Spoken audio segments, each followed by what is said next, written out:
Hey everyone, it's Armen from ArmensCraftRoom. Thanks for joining me today for Kendra's Card Challenge 13, card sketch number 1. I've already pre-cut everything. If you need to see how to cut all 6 of your cardstock sheets, please refer to Kendra's channel. She does a thorough video each quarter to show you how to cut out her sketches. Right now, we're looking at the interior and the strips. So this pink on the background paper is going to be this heart paper. This is Stampin' Up! Sweet Talk Designer Series paper. It's an older retired paper from them. I do really like it. Right now I'm just holding it up to some different cardstocks and specialty papers to decide what kind of backing I want. This is going to impact the gray part of the card sketch. So I've gone through a few and I actually decided I really like this light gray, and that's just what we're going to do. It really allows the hearts to shine and none of the hearts end up blending in, so I really like that. All the pale pink as well will stand out. Alright, so I'm scoring down the center of the cardstock, and then I'm going to rotate it and cut it at 4 1/4 inches. This will leave me a card base 4 1/4 by 5 1/2. And now I'm going to score at 4 1/4 and cut at 5 1/2. Let's give me 2 more card bases. So I do want the landscape card base, which has the score at 4 1/4. That way 5 1/2 inches long is the widest part. And the reason I want that particular card shape for this card is because of the direction that the hearts are facing. So we'll save the other card bases for future cards.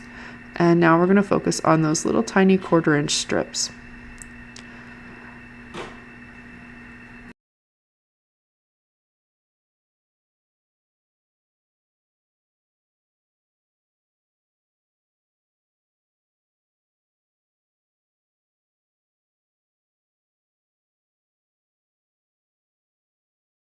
Alright, so I'm just using this basically trashed out card paper, and you see where it was folded on the card base that was ruined. I'm going ahead and trimming that, and I've got my 1/4 inch strips here. These are more than long enough.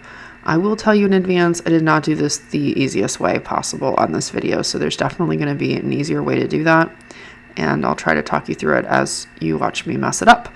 At the end, you do get the results either way. It's just one of them would be much faster than the other. So I'm cutting out the center square here where the sentiment or image is going to go, depending on how you want your card to look. And we'll take the card base and we'll adhere that center piece. I'm trimming around this with scissors because my blade on my Cricut's a little old, so it left some fuzzies, and I didn't want the fuzzies on my card. So we'll put that off-centered diamond shape in the middle, and I'm going to use liquid glue. And we're just going to draw lines all the way across. These are where the strips are going to go, right up next to the card base. And you should line up one end of the gray strip with the exact end so it's flush with your square, and then you would be able to go around like I'm doing right now and fill them in. But because my first one I put in wrong, I ended up with this weird gap, and it messed up the rest of them. So then I had to really trim. It took a lot of extra work. I mean, I still got there, but it would be a lot easier if you line them up flush, and then you could go straight off the card and just trim them pinwheel style. So just food for thought for when you do it. Alright, so I'm going through and I'm trimming off all the edges. I still haven't realized that I'm missing one of the spokes. It'll take me a couple minutes to notice that. So here I'm looking at it, I'm like, this doesn't look right. So I find the extra pieces where we need to add, and I've just only noticed 2 of the 3.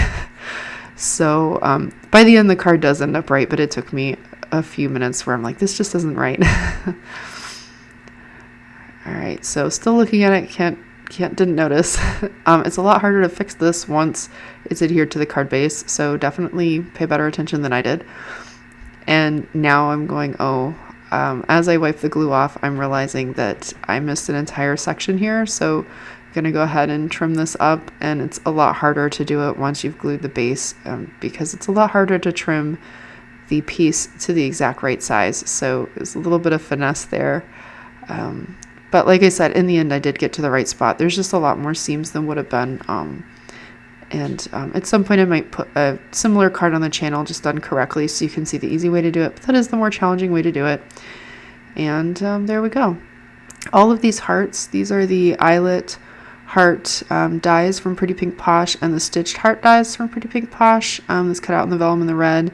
And then these baskets, these are the Welcome Fall baskets from Spellbinders, and the hearts come from the Big Love stamp and die set. They were a club kit, and those are also Spellbinders. So I've got a couple layers of hearts here. The vellum is Michael's. The real red cardstock is Stampin' Up.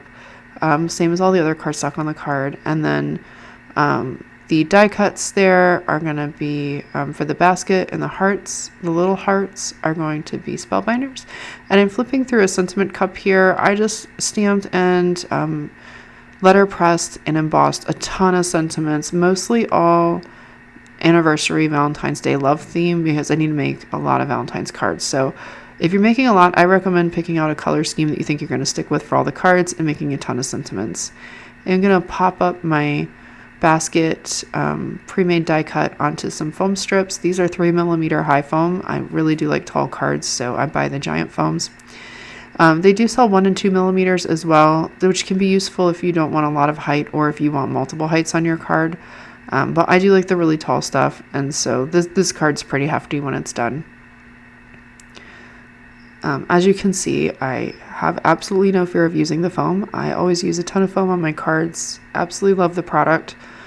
And we're going to stick this right in the middle of these hearts. Be a nice way to highlight it, and then I'm going to cover up that white piece. And this Be My Valentine that I chose, I did gold and heat emboss this, and it's also from the Big Love Stamp and Die of the Month set from Spellbinders, and I think those were December 23 if I remember correctly. Anyway, it's a cute stamp and die set.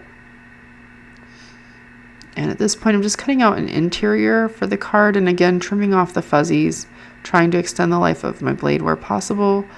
And just going to adhere this to the interior of the card so that you can write in any color card that you want. And I noticed there's some hangover. These didn't line up quite right, so we'll trim that off first.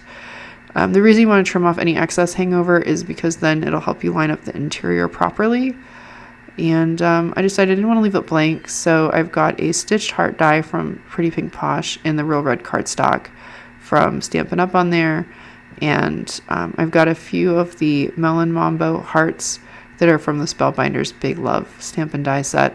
I don't think there's a stamp for this. I think they're just little heart dies if I remember correctly, but they were really cute and whimsical, and I thought they were really great with these bigger hearts. So there you have it, sketch number 1.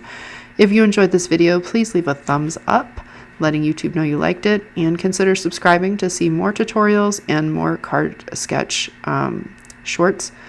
And if you don't mind turning notifications on, YouTube will then let you know when I post my next video. Have a wonderful day and a happy Valentine's Day.